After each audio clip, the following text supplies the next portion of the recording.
It's another coffee and a chat. I told you I'd be here today, and here I am. So, when my parents came to live with us, they brought a lot of stuff. I've told you guys that before.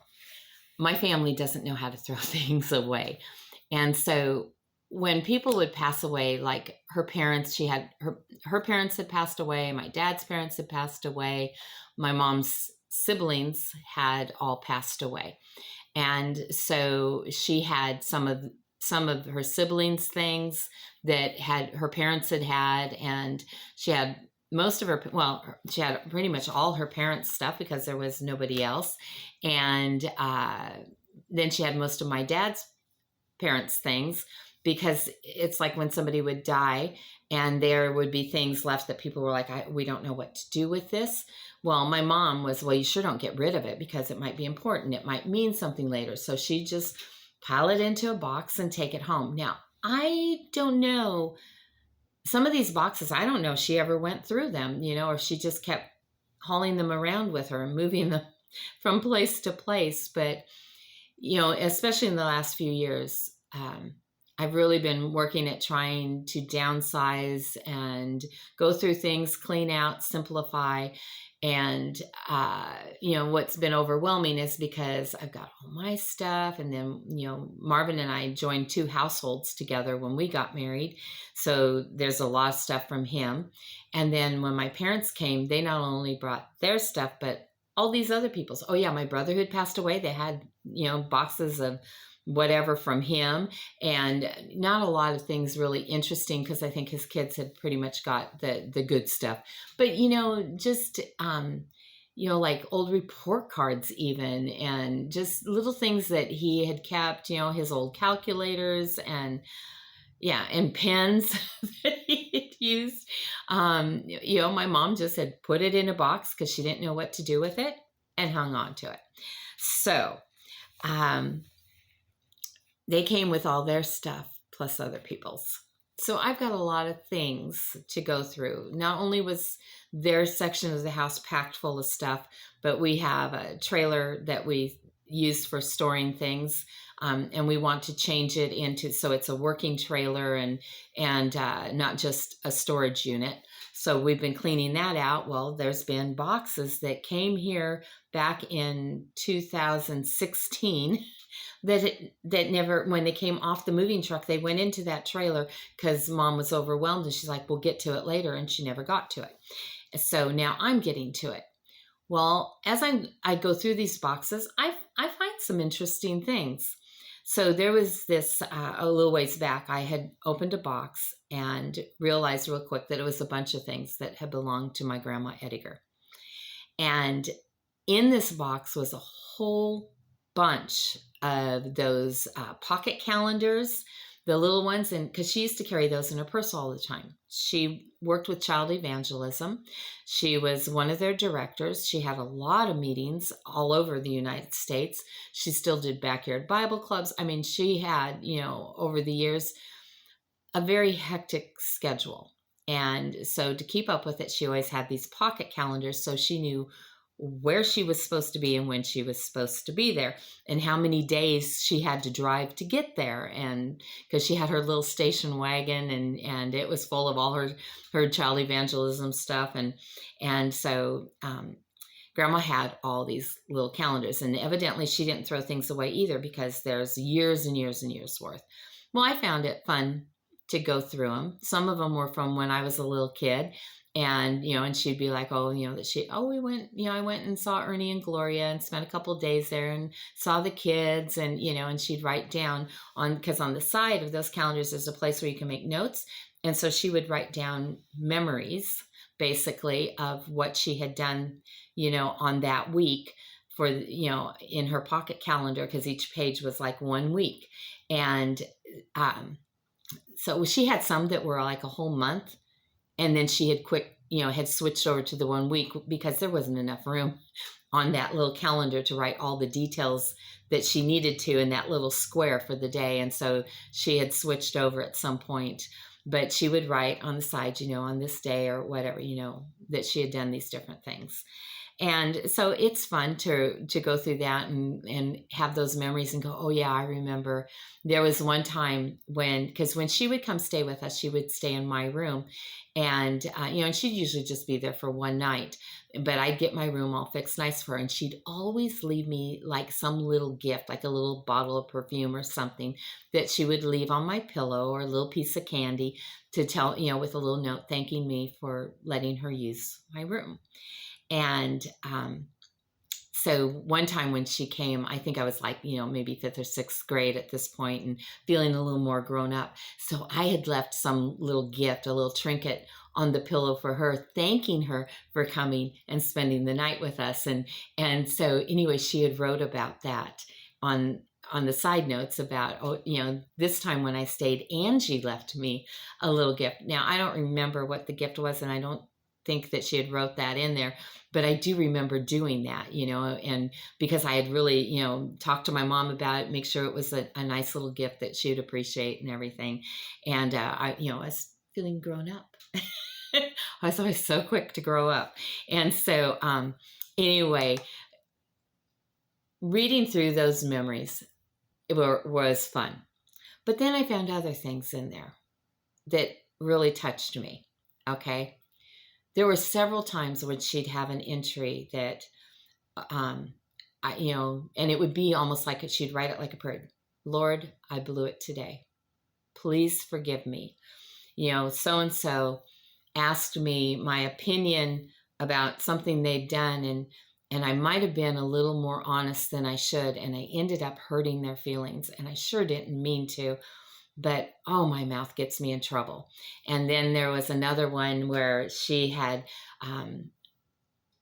shared, Father, forgive me. I thought my friend and I were talking in confidence, and I shared something with them concerning, this other person that I realize now I really should never have shared with them. And then they said something to someone, and it got back to that person. And now I find myself in the middle of gossip that I started, but I never intended to. And I shouldn't have said anything. My mouth gets me in so much trouble. And then she just went on, and there were, several things in there, Father, I blew it again today. This, Mary, or, some woman, she asked me how this new hairdo, did it look good, or should she have stayed with the other one? And I just was being honest with her because I thought she wanted an honest answer. And so I told her she should have stayed with the other one because this is not flattering to her. And I hurt her feelings because she was really wanting me to tell her that she looked beautiful, and I blew it. Oh, this mouth of mine. My tongue gets me in so much trouble.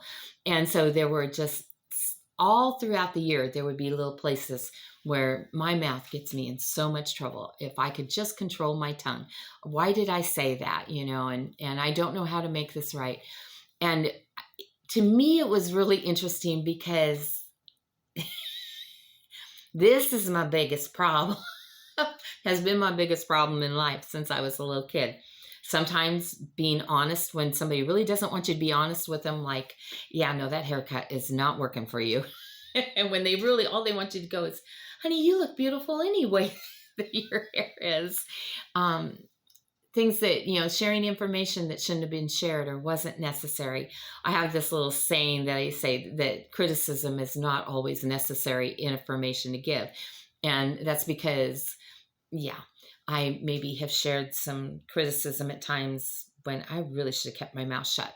I have spoken my opinion when I should have kept my mouth shut. I have said something about somebody thinking that it was just between me and the other person, and I should have kept my mouth shut. Now you probably never have this problem, so you have no idea what I'm talking about.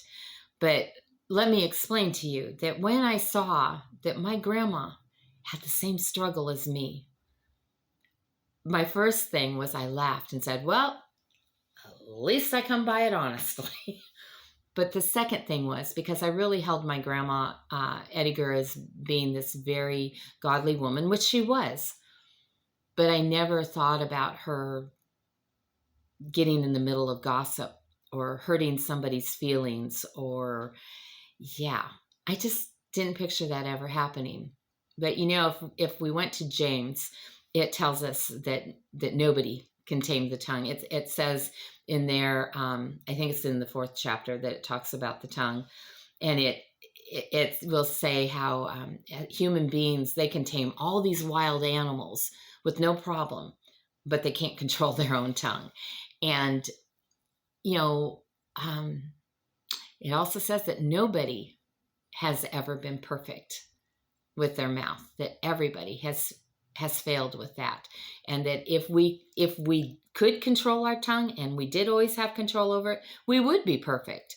So the tongue, even though, and it talks about how it's such a small part of the body, but it causes so many big problems. You see, I know that I was in an argument with somebody one time, somebody close to me, and we were arguing about something, and they had turned to me and said, you can slash and dash me with your tongue in ways you never could with a knife. And I was like, oh. And so it made me stop for a minute, and I thought about it, how we can use words as weapons that are more damaging and more painful than even a knife into the flesh. Yeah. The tongue is a pretty hard thing. And so even though you don't struggle with it, and it's not a problem for you, it's a problem for me. It's the biggest struggle, I think, that I have in life, because everything, Jesus had said that out of the heart, the mouth speaks. So even though, if my struggle is in wrong thoughts or wrong motives, it's going to come out here and expose me. If, I'm angry or being foolish or whatever, it's going to come out here and expose me. The tongue, yeah, it may be one of the smallest parts of our body, but it does the most damage. And I'm kidding when I say you don't struggle with it, because the Bible says we all struggle with it. So for me, finding that my very godly grandmother struggled with it, it kind of helped me understand that and kind of come to a point of, because I think that it was always like I wanted to try to hide the fact, you get caught saying something you shouldn't have been saying. And it's really easy, especially as a kid, I know, it's really easy to, try and blame somebody else or deny it, even though you just did it. You're caught red-tongued. And that, you want to push that blame somewhere else, and you want to have an excuse, or I that's not what I said, when everybody knows that's exactly what you said. And maybe we need to just own it and go, you know what? That's what I did. I shouldn't have done it. I was wrong. And then maybe we can actually get better at it, at not doing it. I hope that my tongue that it's not like a knife to anybody anymore. I hope that I've grown beyond that. I mean, that was when I was much younger. Now I'm an old woman. I should know better. I hope that I've got better with my tongue, but I know I maybe don't even mean to. And that was a lot with, my grandma. She's writing down, that wasn't my intention, but that was the outcome. And I need to keep my mouth shut. And I identify with that so many times, when it's like, I need to learn to just be quiet. Everybody doesn't have to know everything I know. I don't have to. It really isn't that important for them to know my opinion. I mean, there are times, yes, we need to speak up. But you guys, most of the time, we're flapping this thing when we need to be quiet. So this morning, I read Ephesians 4:29, and I just wanted to share that with you. And it says, "Do not let any unwholesome talk come out of your mouths, but only what is helpful for building others up according to their needs, that it may benefit those who listen." And that really spoke to me. If I think about what I'm going to say about somebody, what if they were saying that about me? would that make me feel built up? Would that make me feel encouraged? Would that make me feel loved? Or would it make me feel judged, gossiped about? So if I were to take the time to think about it before it comes out here and think along those lines, I'll bet you there's a lot of things that I probably say casually in a day that I would not say. Because we know how we want other people to talk about us, or what we do or don't want them to say about us. Now, we can't control that, but we can control what we're saying, or we can control it more than what we are right now if we just stop and think, is this helpful in building them up according to the needs they have? Is it meant to benefit them, or is it meant to judge them? Is it meant to put them down? Is it being said in anger? Is it gossip? And even if it isn't meant to be gossip, see, that was something Grandma kept saying. I didn't mean for it to be gossip, but I thought it was just between me and this other person. But quickly it became gossip. So, it may not have been our intention, but it's what happens. And I'll tell you this. There was a time in my life when somebody spread some really horrible rumors about me. And the majority of people relished in believing the rumors and adding to them and spreading them on. Such a small handful of people that ever really believed in me and said, that doesn't sound like something she'd do. But you know what? Even if she did, I'll forgive her and love her. Yeah, you could probably count those people on one hand, maybe two hands. Maybe there was enough for two hands. But for the most part, people that I thought were my friends, people that I thought loved me, turned on me and just believed what they were being told. I know how much that damaged me. I know how much that hurt me. I know what that impact was on my life, on my peace, on where I lived, where I did business. Everything was affected. And I wouldn't wish that on anybody. Not even if I have a worst enemy, I wouldn't wish it on them. So I don't want, either meaning to or not meaning to, I don't want to be saying something that's going to cause that heartbreak for another person, that's going to hurt them. I don't want to do that. But why did this all come up? Because I think I did that. I think I blew it. I think I said something that I shouldn't have said the other day. And now it has the potential of really hurting someone. I don't want to do that. So I've got some people that I need to apologize today to, that I need to tell them I was wrong. It wasn't my intention, and hopefully it doesn't go to that, but I see the potential. So that's what the Lord woke me up with this morning. You guys, we all blow it. Whether we mean to or not, we all blow it. And sometimes we just have to humble ourselves and not try to have an explanation and, and defend ourselves and everything. Sometimes we just need to say, I didn't intend to do something wrong here, but I did something wrong. And I need you to forgive me. And bring it to an end right now. This isn't going any further. I'm not taking it any further. And learn from that, because I'm always like, what can I learn from this? How could I have done that different? How did I end up making a comment I shouldn't have made? Did I know better? Did God warn me and say, girl, you don't need to be sharing that? What was really going on in that?